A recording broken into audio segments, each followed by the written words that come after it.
Hey Facebook, Tim Anderson here on Friday. Happy Friday to everybody who watches these videos.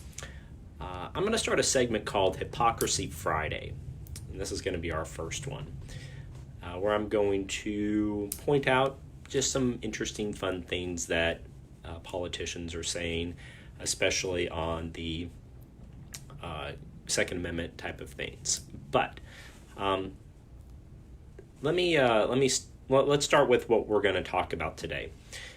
The governor has and the attorney general have been mustering and complaining that sanctuary cities have no legal effect, and that when laws pass, they expect to, all the localities to follow them. So let's just take a little walk down the historical chain, and I put everything up here for you to review. Never trust anything that you see on the internet, even from me.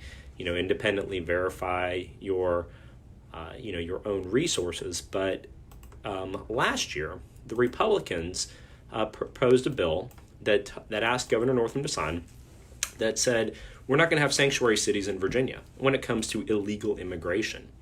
And Governor Northam vetoed that bill not once but twice, saying that by having a bill that would ban sanctuary cities against illegal immigration, not anything other than illegal immigration, that would send a chilling effect to the community.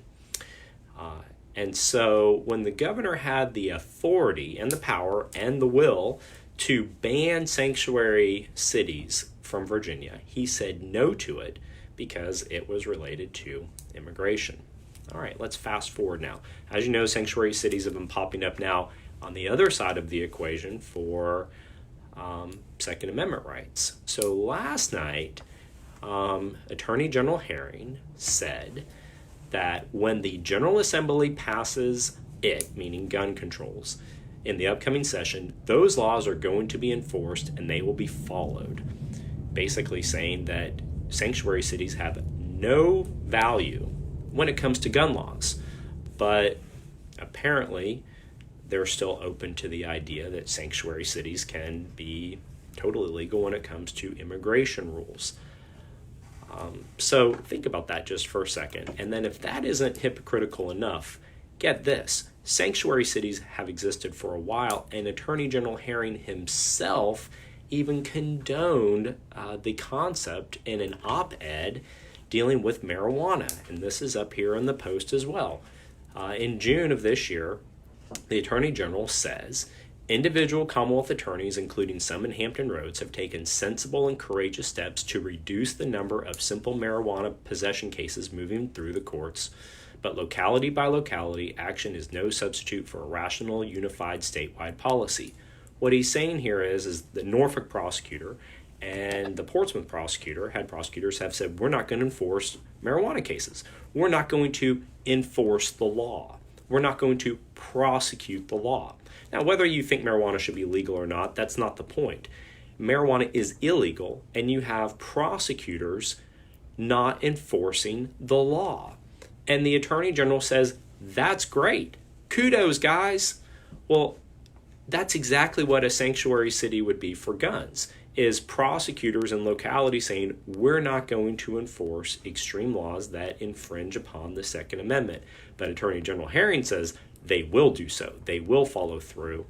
And boy, I'll tell you what, read his quote in the link I put here. And he said, I can get the prosecutors to back down because I say, what, do you really want to have violent gun people or violent criminals purchasing guns?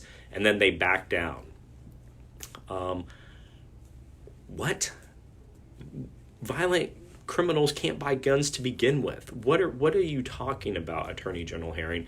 These rules aren't going to make violent criminals unable to buy guns that could otherwise buy guns today. That is totally insane. The reality is this, is that when it's immigration, the Democrats are okay with it, and they're actually rally for it. They are proud of it in most places. They're proud of having illegal immigration sanctuary cities. When it comes to marijuana, our own Attorney General says great prosecutors don't enforce the law. But now when the community is saying, hey, we don't want oppressive Second Amendment infringement rules, the Attorney General says, oh no, you're going to enforce those.